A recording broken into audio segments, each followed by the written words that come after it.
That's lobby. Lobby for lobby gobblers. Here.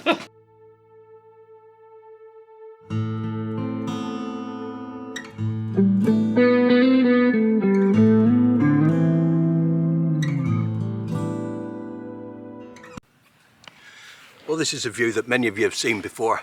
It ends up on a lot of history pages on Facebook and different history sites, and people passing by going around Cloudbridge Reservoir and over the hills here.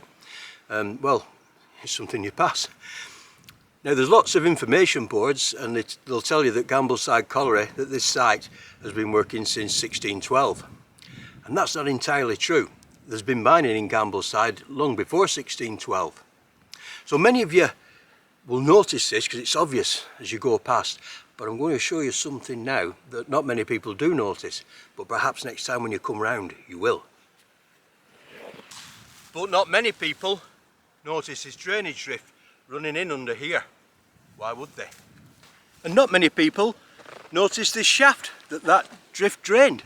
But why would you? It took me a while to find it as well. It's off the beaten track.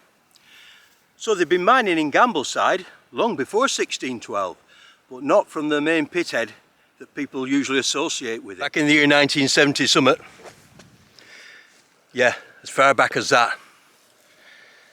A young mechanical mining apprentice from Apton Valley was walking up these fells with his mate. He'd had the dogs out for the day. It was winter time. The place was full of snow. And in those days you hardly saw a soul round here. It was getting near night time, short days of winter. The weather had turned really bad. It was starting to sleet and snow, and the sky had took on that sort of darkness as it does. And you can see the power lines in the background. When the wind starts howling through that, sounds funny. Turn a man. Anyway, Mick was talking away as he walked, collars up, heads down to the wind, and he noticed that he wasn't getting any answers. And he looked round. He was alone. There wasn't another soul on the hill. Brian had disappeared. Anxiously he gazed about, looked, called. Nothing. Now I know what's going through your mind. It'll be going through mine too. You hear of tales like that in these sort of areas, don't you? People just disappear without a trace. Well, what was to go on? What was to happen? Was Mick going to spend the rest of his life humming and rocking in a chair, disturbed by the things he'd seen? Or was there another explanation? You betcha there was. Brian had fallen down here.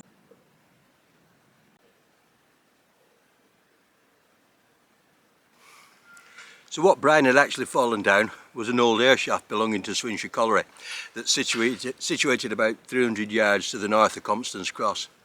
Yeah, Swinshaw, it came that far. In fact, it goes a bit further. It goes the other side of Compston's Cross to 300 yards until the coal comes to the surface again and it gets bad quality. Now Mick Cunningham, for a start, on the Monday morning, he was straight into the surveyor's office and reported this open shaft, and the coal board duly came up and they capped it and then filled it in. So Mick was a legend in his own lunchtime. Now, as we stated, the beginnings of Gambleside and Swinshaw were these old shafts up on the tops that we've just been to. So we're going to briefly have a look at some of those sites that are found, and then we'll try and find out where commercial mining possibly got started. Compston's Cross, I bet many of you been here as well. Is your name carved on it? Mine is somewhere, but I can't find it anymore.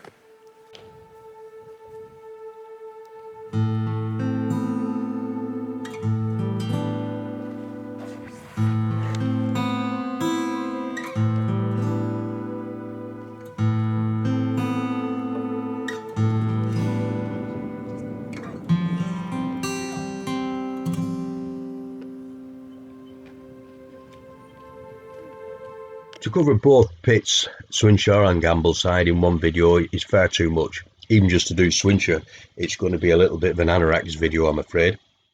So I'm going to try and outline the development of the coal workings that led to the existence of these two collieries, what we recognise today, Swinshaw and Gambleside. This is a plan of the Lower Mountain mine. Swinshaw only worked the Lower Mountain, whereas Gambleside also worked the Upper Mountain mine also. And this is the abandonment plan. You can see it looks like the collieries just lie side by side, but that is a big fault. So Gambleside colliery is lying a lot deeper than the workings of Swinshaw colliery. Now, when I started the video, I was talking to you from the winding pit top here, and that's a place everybody passes on their walks. And then I showed you another little shaft, which was round about here, which was part of the really old workings, going way, way back. Possibly this is where they were working in the 15 and 1600s, all along this area here. Sadly, the plan doesn't go far enough back to show some of the old workings. But this is where the old lane comes up from Goodshire Fold through Badger Court on its way to Constance Cross. And this is where, in this field, we will find a lot of old shafts down into the Upper Mountain mine. And also in this area here, round Nodlock Farm, there's also old shafts. So we have a quick shufty on LiDAR. This is the lane that runs up from the Badger Court estate. The old road, it's a fascinating lane this, I wish I knew more about it. Joins Goodshire Fold village up with Constance Cross and the village of Gambleside. And can you see these line of old shafts all around the top of that's Hart Hill Farm there. These are down to the Lower Mountain mine.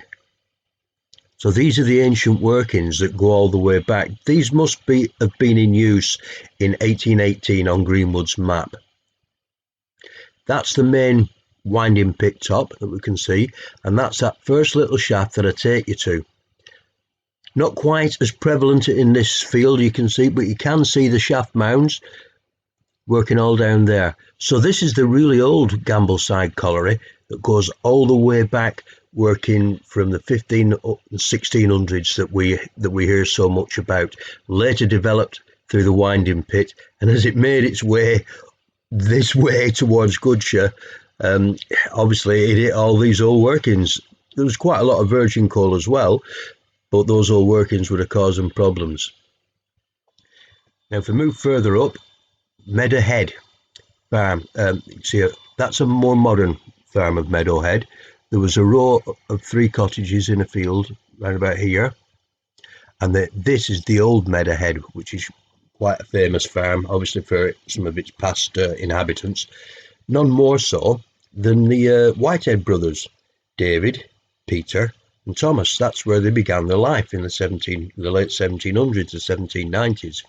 And what's interesting is what David Whitehead mentions playing at as a kid, where him and his brother Peter used to dam up little streams, pretend to make little water wheels, and they also sunk little coal pits in the slutch in their little plain.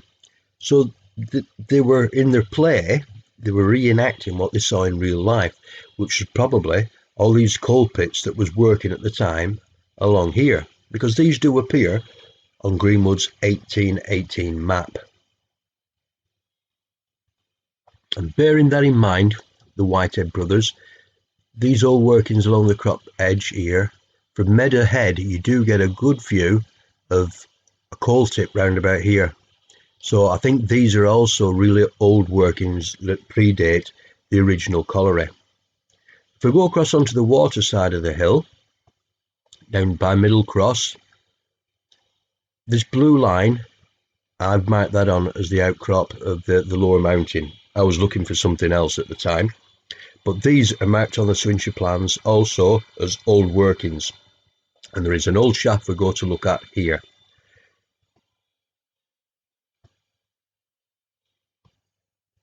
Following the abandoning of these shafts up here, the new colliery was driven around about 1835 as a horse road from behind, well, the reservoir wasn't there, we're at the top of Follyclough, and that is Swinshaw Drift, or it's a horse road. It's known as the Gal Road, Gal from Galloway ponies, and it was actually driven under the coal a long way. Even though the coal seam crops out there, actual drift comes right in under here before it hits the coal.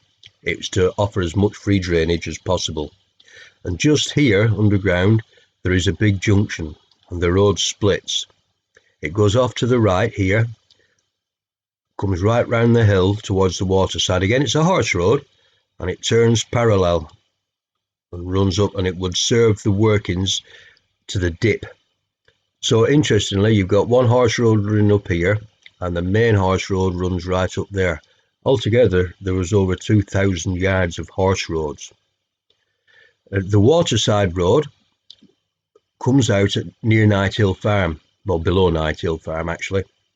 That is a brick arch drift, and access into there goes straight into the horse road. It was probably used as ventilation, and maybe even a travelling road as well. That's Night Hill Farm, Banks's Farm. All maps show little shafts near the two farms. They were possibly, I'm taking it, used by farmers before the colliery was working, who had rights to work the coal on their land. From 1835 on up to the 1860s, the colliery was progressed out towards Compston's Cross. It was producing about 500 tonne a week, which is quite a lot for a little pit around the Rossendale area, and it was the main colliery in Rossendale at the time. And then around about the 1860s, they started to run out of coal because they'd left most of the pillars, and that is where we come to a little bit of a junction. They didn't like working pillars because the coal was crushed a little bit. The quality wasn't as good, they said, and also they had to spend a lot more money opening them back up again. So the plan of action was to work crop edge coal, which is basically the coal under Liver Hill. This hadn't been previously worked. That, by the way, is a travelling road under Peter Barn, which the men used to travel into work. That's just off Gibbill Lane. So it was this area that was going to be opened up after the 1860s. It's very shallow actually. There's not a lot of cover over the coal. You can see there's a drift in down by Chamber Height. There was quite a few drifts in there, but it was worked mainly by a drift near this field here, which got known by the name of Epping Forest, because there's a little bit of a plantation. So there was a drift in there at Epping Forest, and also, can you see, Old Level there up near Irehow Edge.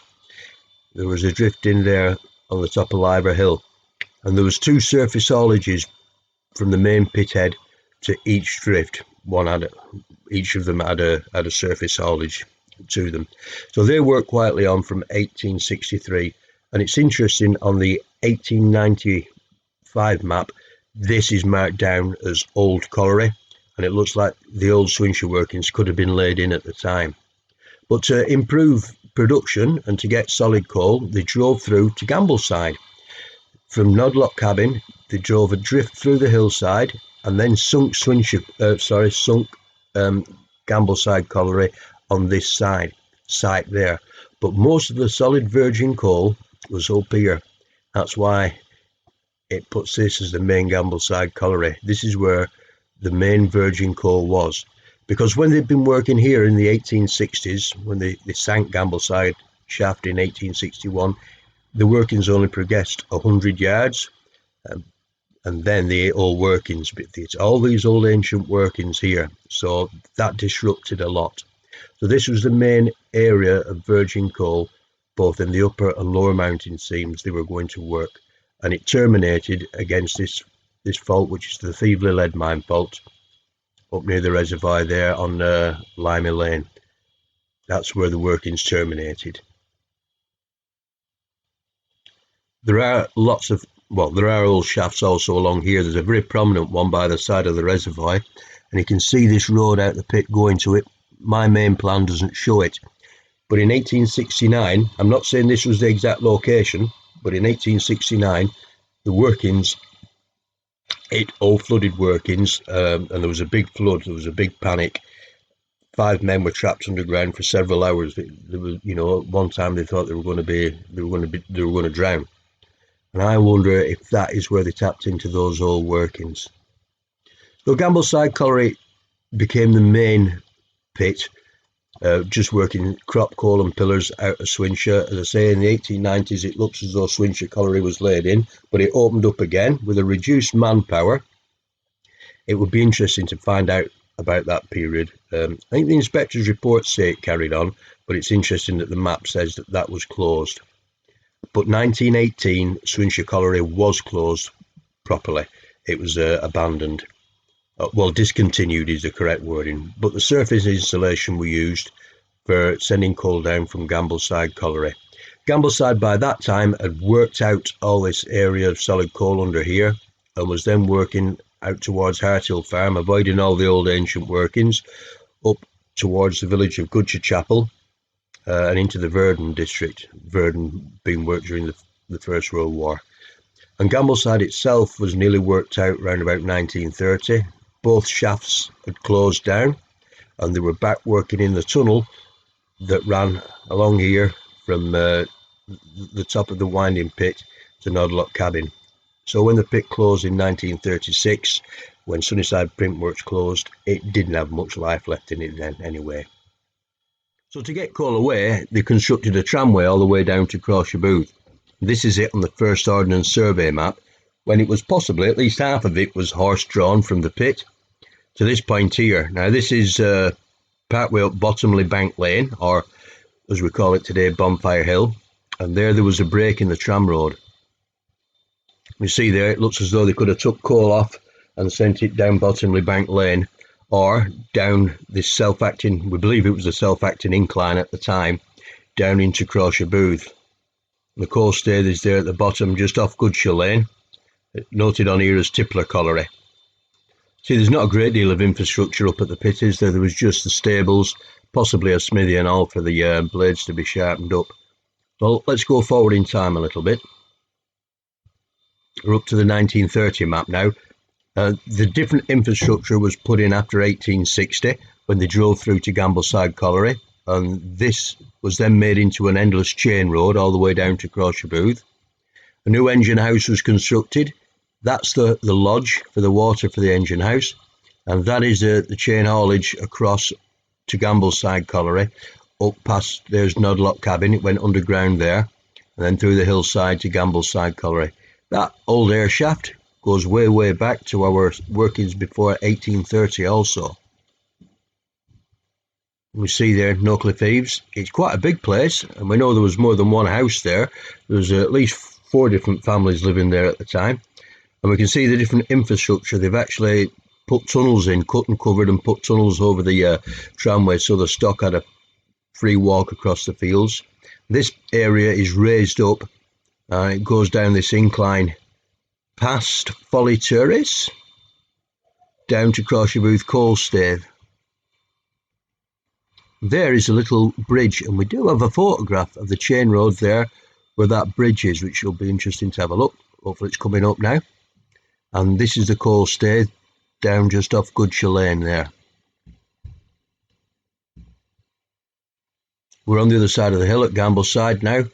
There's the Gambleside Colliery. The chain road came in underground there and came to daylight there. This is where the engine house, boiler house and shaft winder are. That's where Mr. Hawty and his family lived, the winding engine man, and that is the gantry over the winding pit shaft. We've got the Gambleside pumping pit down here, the Gambleside Colliery there as well. You can see the road behind us, it's in good nick. This is one of the best parts of this old lane. And this is the area where there's lots of old workings and some of the old pits. In fact, some of them are shown on the Upper Mountain Mine plan. Now the tree that you can kind of see in the distance is, that's the granny houses. And then behind me also on the other side of this wall are the ruins of Nodlock Farm. And there's one of the old pits is there near Nodlock. But most of the old shafts are on this side of the road here, going down between here and Loughclough. So we'll have a look down here and see what remains we can find of them. Now this holloway in the field, this is one of them. And over to where those sheep are over there, that's quite a substantial one also. There's quite a lot in this field, and there's one further down we can find where the cart track is as well. So this is one of the best examples of the early pits. You can see there's an interesting looking stone there, and behind we can see where one of the shafts was. Now I can't put a date on this, but with the others that are around, when it talks about Gambleside Colliery working in 1612, it's talking about these areas, these old shafts. Now, if we go back to that 1612 date, actually it's a court roll, it's a court case, and 4 people, well, they were fined 12 pence each, and they were fined for breaking a coal pit rope and for smashing up 2 whiskets, or the whiskets were basically wicker baskets that they carried the coal in. So if they did that in 1612, that means mining had been going on for an indeterminate time before that. Now the coal pit rope, it said, was 30 vergets long. Now that really is old money, isn't it? How long's a verget? Well, if you look it up, a verget was the area that an ox gang could plough in a season. So that measurement's out. So I looked a bit deeper, and another source said 30 yards long. Now also, if you look into that little court case there, that they broke a coal pit rope and smashed whiskets. Now there's a story behind that, I'm sure. It sounds like there's been a bit of rivalry, a bit of violence, and there was an incident in Habergameves with Charles Townley himself when he tried to take over working the pits there that the tenants worked, and the townspeople of Burnley went into his mine and caused damage. They smashed it up. And to be honest with you, looking at that court case, doesn't it sound a little bit like that was happening here? They were smashing and breaking. Why? It's interesting, isn't it? And another court roll from that time talks about people trespassing in the coal mines as well. So the mining was going on from an indeterminate period. And we can see it wasn't the Gambleside Colliery that we think of today. It was all these shafts that are dotted round the top of Hart Hill here. Here again we've got the shaft, it's down to the upper mountain, and that very interesting stone. And there's a little hole in the stone, and there should be a photograph appearing of it now, a close-up. Can't say for definite that that is a relic of the mine. But who's going to put a big slab of stone like that here? And this has been quite substantial, this one. You can see there's the heap, or the tip as they call it round here, and we look in the background and there's the Gambleside Colliery that everybody knows and loves today. And there's a defined track that leaves this one, goes up towards Hart Hill, and it looks like there's one further down as well. So when you get looking, it's surprising what history you can find. Now for anybody that's interested, now as we walk up the lane, divert your eyes to what we can see on the floor there. That's a crop edge of the coal. So how did they know the coal was here? Well, when you build roads, these are things that you uncover. This bit, this area sort of bookends in a way the mining industry around here. Not that it actually began here, but it had some origins here, and also near the end of the time there was a drift here working. Now the farm behind us, Swinshaw Barn, that used to be known as Edge, and there's documents going back to May 1706, the baptism of a William Lord. Now William was the son of John Lord, collier of Edge. So that's the first reference we've got to a collier in this particular area living there. So quite significant. And in the 1920s there was a drift into the Hart Hill district here called Swinshaw Cabin. Well, it was known, there was a men's cabin as well, and it was known as Swinshaw Cabin. So they more or less finished off here in this district. They were working out towards Gutcher Chapel, the Verdon district. Another significance with Edge as well, in 1719 John Schofield died, and he lived here, and he was 103. So can you imagine the lifespan he had, well, the things that he lived through. So he lived through the Civil War, he lived through the Plague, the Great Fire of London. You kind of wonder how it affected areas like this, don't you? I know we've heard of individual families that went off to the Civil War and fought, but did it have any much bearing on this area? But anyway, 103, and he lived there. Now we've seen where the pit had its beginnings, and now we don't know if it was worked commercially up there or whether it was just tenants' rights. But at some point the pit did have a commercial start. Now Mike Rothwell's done some forensic research. I've never met the guy, but he's wrote books and he's done some forensic research in the records office. And we know from the local papers that the lease for these mines was offered up in 1783. Probably offered long before then, we just haven't come across the references. Now the people who took the mine on then in 1783, 4 men formed a company. There was William Robinson from Burnley, Henry Winterbottom from Goodshire Chapel, Henry Hargreaves from Newchurch, and Richard Ashworth, who was a woolen manufacturer from Cloughfold. And 2 of those names are going to be very familiar to you, aren't they? Ashworth and Hargreaves. But who were the other 2? I don't know much about the Robinsons. I've seen them in other leases, again with Henry Winterbottom, and that was to do with the Cupola Colliery and workings right up there. Now Henry Winterbottom I do know a little bit about. I've done some research, although he's still a bit elusive. Obviously he lived in Goodshire Chapel, and he must have been a bit of a mover and a shaker, but sadly he died by 1815, and I found references to his daughter getting married. Now she married a mill owner's son. Now it's either Ewood Bridge or Haywood Bridge, but anyway within 5 years they were bankrupt, so that didn't turn out very well. Now the only other reference I found to Henry Winterbottom is in the records office, where he's got rights to land, or he's looking after claims on land and people's wills and so forth. But when the White Horse was up for sale in the 1800s, it's interesting that one of the fields was called Winterbottom's Bottom Field. So this is where it looks like commercial mining took place. If you look on Greenwood's 1820 map, the only bits of coal he shows that's been worked is here in this location, and also at Brex. Now of looking off all maps, and especially on LiDAR, what we see is a line of old shafts going right round the hill towards Hart Hill, right round Hart Hill, back up to those old shafts that we've seen. So it looks as though this is where the commercial mine was working. As you can see, we're right next to the main road, or the main road as it was then. So certainly this area was working in 1818. All maps are difficult to follow really, and Greenwood's a bit of an anomaly, because if you look at his maps of Cumberland, he marks all the coal pits on. Here he just doesn't seem to bother, he's only marked coal on in 2 places, here and up at Brex. At some point the mine needed to develop in a major way, because these shafts could only produce a certain amount of coal and they'd be running out of reserves. Around about the 1820s, when these was working, Crawshire Booth was growing in size. In fact, it was becoming what was described in the local papers as a major manufacturing district.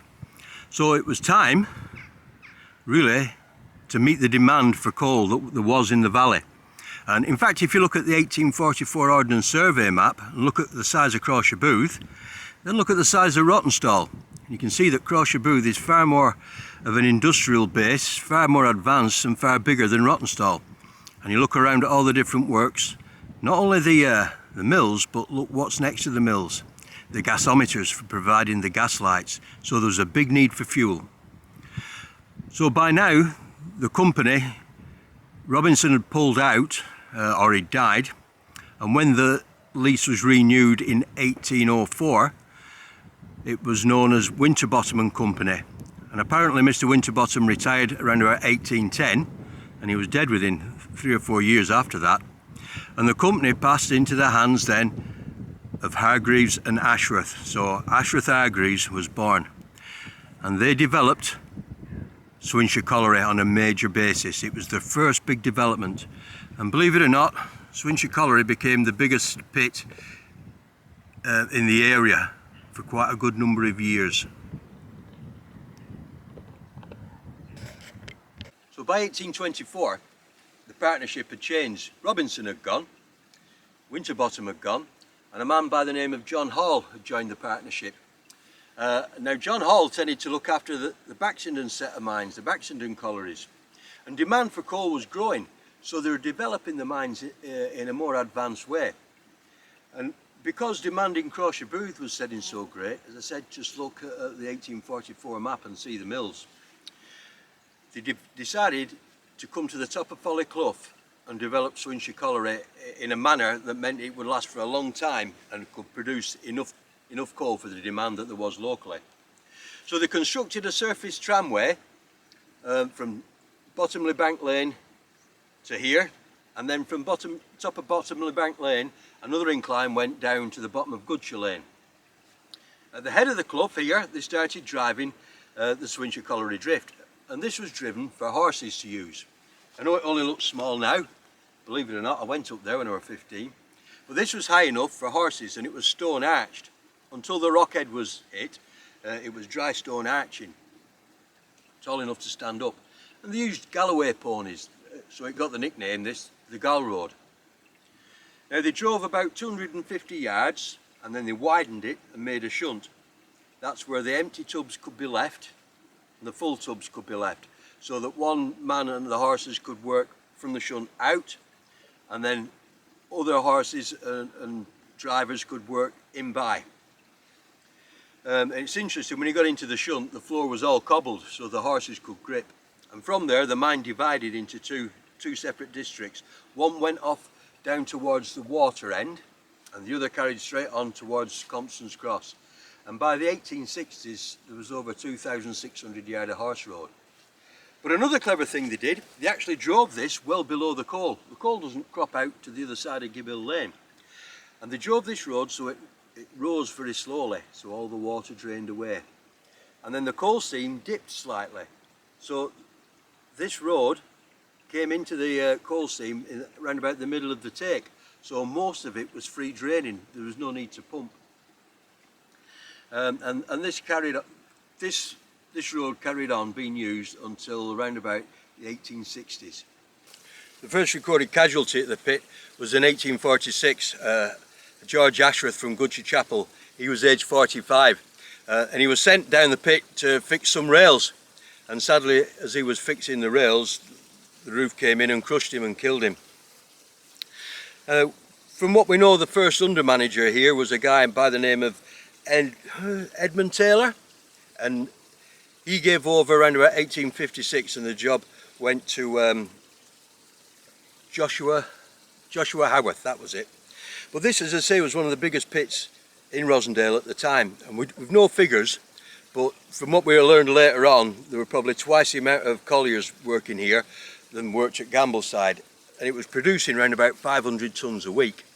So that was quite good for this particular area.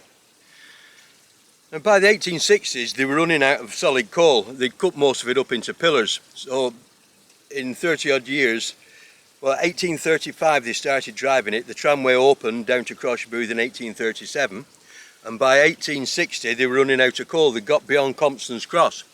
That's how far they got in a wide open field. They were running out of coal, and that is when they decided to start developing Gambleside Colliery, and that's where it gets interesting with a big court case that I will explain later comes along. You see the wall there? That's the wall we used to call Birdhole's Drift. This is where the line of the drift went in. We used to think it was a separate colliery. You can hardly see it now. Things have really changed in 40 years. Well, this Birdhole's Drift here, it's a travelling road into Swinshaw Colliery, believe it or not, and the lower mountain crops out here in this clough. We used to think that it was used in the 1920s and 30s as a travelling road. That's what Steenie said. But it's part of the old Swinshaw Colliery, and that closed by 1918. But we did actually get in here in the 1990s on the opposite side of the clough. There was a dog lost. This is a favourite place for coming rabbiting, ferreting and so forth. And 2 dogs got lost for nearly a week, and so they dug the way in, and we had a good look. And we got a long way in, and it was all railed up actually. So it makes you, I don't know what date they were in here, or whether they just left the rails in, and it's a shame we couldn't explore any more. We just got to the top of the dip. We're going to start going down the dip, but we didn't have a proper lamp really for black damp, sadly, so well, something had gone wrong with it, let's put it that way. And by the time we came back to explore again, it had all fallen in, so that was a shame. This is obviously Swinshaw Colliery come a lot further than a lot of people think. I had to think Other one's fitted in down there. Look down the clough where the crop edge of the lower mountain is. And on the other side is where the travelling road was.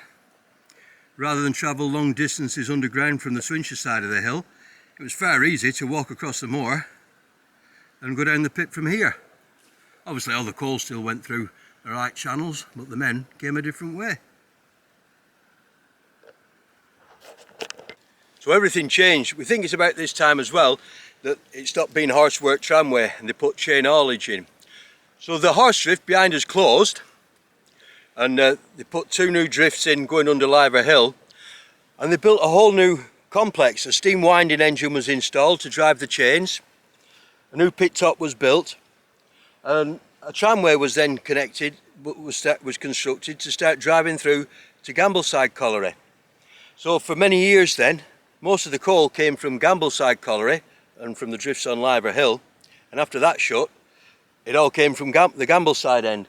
Through these buildings, what were here, then put on the main chain road here, that main haulage road, and sent off down to Crawshaw. Now if you look on some maps, it does show the old coal pit here as old, like it's abandoned, and you'll find no maps at all that show the new drifts under Liver Hill. Swinshaw Colliery itself was abandoned, if you will. It wasn't abandoned, it was discontinued in 1918. People will tell you 1936, but the official inspector's reports say that Swinshaw was discontinued in 1918, just after the war, when all the coal was worked out, and the rest of the time the coal came down the chain from Gambleside Colliery.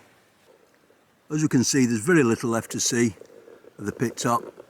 At one time you could see where there was a doorpost, that seems to have gone. You see where the horse road was up there, and the gully that goes up to where the pit lodge was to drive the steam. Obviously they needed water for the steam engine, and when I was young you could see the water race coming down, and it was all cobble sets. The water obviously from the pit for many years when it closed went into a Greenfall reservoir that's no longer here. And looking in the evening sun down the chain road down towards No Cliff Eaves, you can see some masonry laid about, some bricks, and at one time you could see where the chimney had been felled. I don't know if they're part of the chimney. Now, it was once rumoured there was a shaft on site, and we found a hollow that we thought was one, but there's nothing to say that it actually was. We do know there was a shaft near Greenfall Farm on the other side of the res that was. That was only about 6 foot diameter, and I've got 2 different depths for that, possibly about 100 feet deep, and we haven't a clue what it was for. Apparently the Forrester brothers went down it once. They're dead and gone, so they're not going to tell me. So it's a mystery really what that shaft was for. So by 1861 then, what had been a promising colliery that brought good profits was sort of running to the end of its life. Not particularly running to the end of its life, perhaps it should have been worked a little bit different, and that was the bone of contention. They were getting near to the end of yet another lease, time to sign another lease in the mid-1860s, and tonnage at Swinshaw had fallen from 26,000 tonnes a year down to 16,000 because they were running out of solid coal. But there was lots and lots of pillars left. As Mr. Tattersall, the manager, said, they didn't particularly want to work. Now the owning partners at the time, George Hargreaves, was getting very old. John Hall was getting very old as well, and sadly his son Jonathan had died. To spend such a lot of money near the end of the lease isn't always common sense, because you don't know that you're going to be able to re-sign the lease again. And as they saw in the 1840s, when they thought that they were cocksure they were going to get the lease again, it wasn't a breeze. Like I said, he had 3 other interested parties.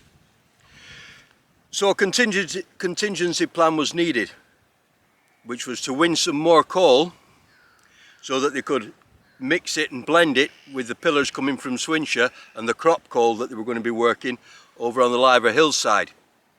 And the idea was then to come here towards Gambleside, and they set this drift away where I'm stood now, what became known as Nodlock Cabin, Nodlock Drift into the upper mountain. And they came here in April of 1861, and they didn't really do a great deal. What they found was that the angle of dip was going to be against them.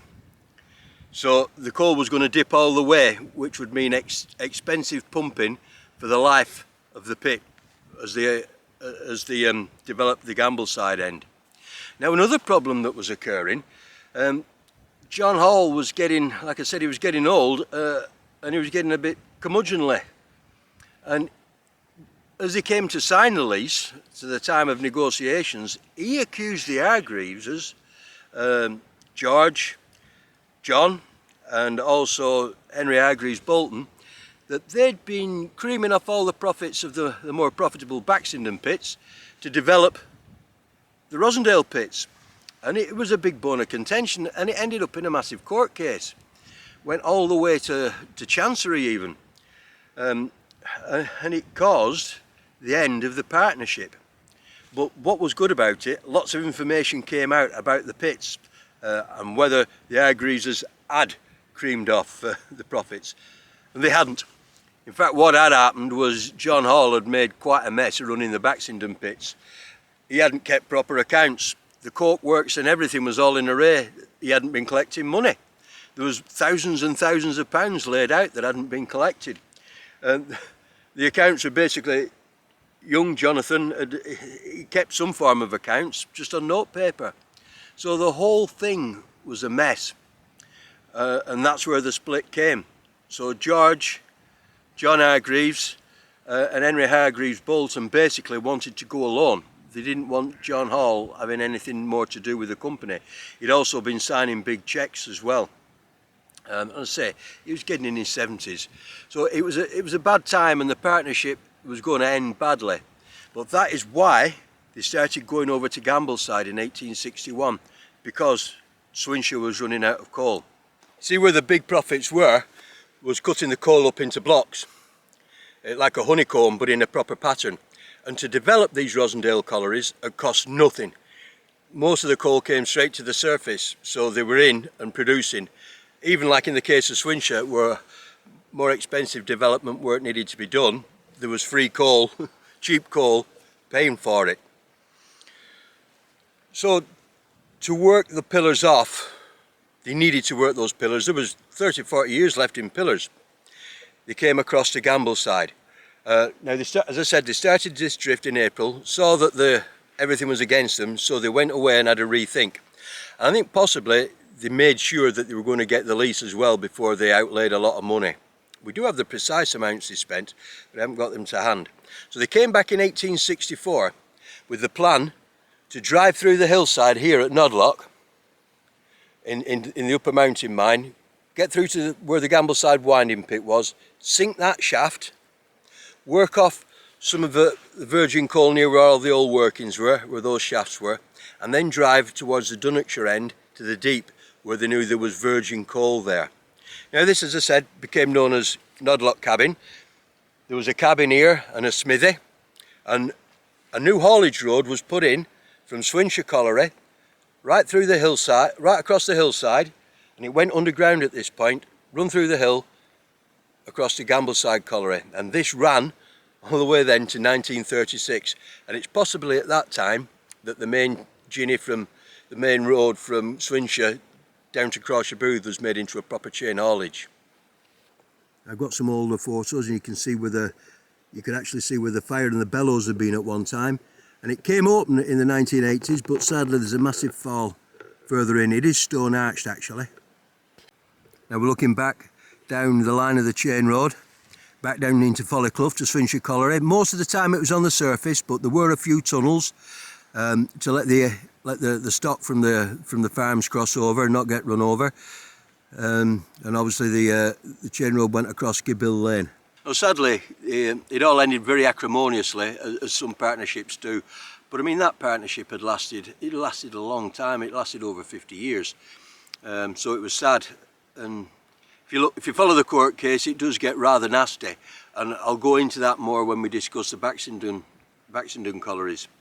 And sadly, that was the end of Ashworth Hargreaves and Co as well, because Richard Ashworth had already died and his interests had been taken up by his daughter and her husband Charles Patrick. He'd been a mill inspector, he was a mill inspector, he had some interesting adventures as well, which we can talk about another day. So the firm from then on really became George Hargreaves and Co. That's the birth of George Hargreaves and Co with the new lease, and they took over, they signed the new lease and took over the Rossendale Collieries and also the Baxenden Collieries this time. It wasn't John Hall anymore running them. And that firm run very successfully until the 1930s, when it amalgamated with the extras of John Hargreaves in Burnley and the Eltham Coal Co. That was a government initiative to get these companies to amalgamate, to try and put some investment in the pits, and that ran as Hargreaves Collieries Limited until nationalisation in 1947. And one of the Bolton family ended up getting a plum job on the coal board, so the Hargreaveses, or their legacy, carried on with the National Coal Board. How it passed from the Hargreaves to the Boltons, by the way, George Hargreaves never married. Henry Hargreaves Bolton was his nephew. And the collieries passed into the ownership of the Boltons from Heightside House up Newchurch. Now the plan was to work what they call the crop coal, which was all under Liver Hill. And that commenced about 1863. Well, that's the date that's on the plans. And they put a drift in, pardon my finger, round about there. You can see those trees just there. Well, that was a plantation. You'll see it on the maps as a plantation, and the drift got the nickname of Epping Forest. And besides that drift, they put another one in part way up Liver Hill, near the top of Liver Hill. If you go up there, you used to be able to see where the drift actually went in. Now you just see what look like bomb craters, and that was up near Haulage Farm.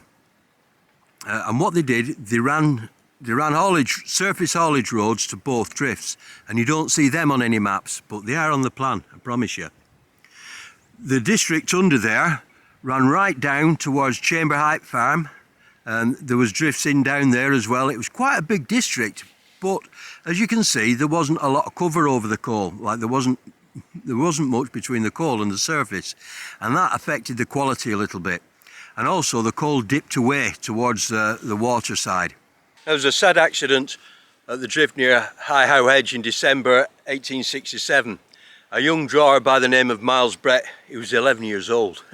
11, just starting secondary school today, aren't they? Now, as I said, the dip sort of inclined down towards the water side. And I've been in the workings over there, not for a long time, you can't get in anymore, but they were less than a yard high, about 26, 27 inch the coal. And anyway, Miles was drawing, and because it was downhill, I'll just explain about the tubs for a start. They held 3.5 hundredweight. Now, because they were on the surface propelled, and sometimes underground, propelled by an underground chain, there was a, I shouldn't do that, should I? There was a fork on the back frame of the tub where the chain caught in. So on one side of the tub, you had this fork sticking up, like a little loop really. And that was always facing away from the collier. So when the collier was filling, he hadn't got that in the way of his shovel. So as Miles pulled the fullen out, obviously his head was to where the fork was, and he took that away, and it obviously stayed that direction. And as he was taking it downhill, probably taking it towards the haulage, as it was downhill, what you tend to do is sort of ride on the tub a little bit. I know it's not very high, it's only a yard high, so it possibly was knelt on it, or as it was going downhill, he was skating down on his clogs on the rails. Now sadly, the front wheels hit a sneck in the rails, and it jumped the rails, made the tub stick up like that. Boom! Smashed poor Miles's head up to the roof, and the fork punctured his head just above his nose. Killed him outright. 11-year-old, eh? We're on the chain road now, going down towards Norcliffe Eaves, and this used to be the head of Greenfall Reservoir. Call me old-fashioned, but I always used to think the valley looked a lot better when it had the res. Some lovely summer evenings up here watching people fish. Some fantastic times as kids. Another amusing story about the tram road, the Ginny Road. It's in a very exposed position. Lovely evening tonight, but it used to get really snowed in the bad winters.